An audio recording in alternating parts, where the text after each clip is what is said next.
Let her have The honourable member for Winnipeg Centre.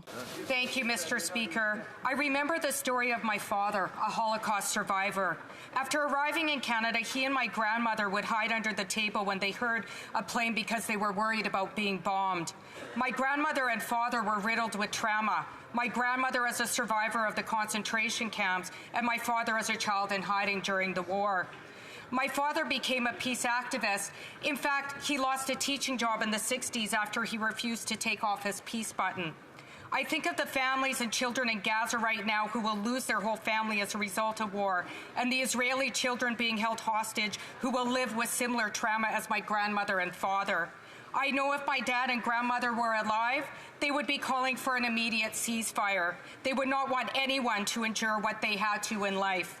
In honor of my father, Albert Gazan, and my grandmother, Gina Gazan, I call for a ceasefire now, the release of all hostages, and not to disrespect their legacies as Holocaust survivors to justify ethnic cleansing, not in their names. Thank you, Mr. Speaker.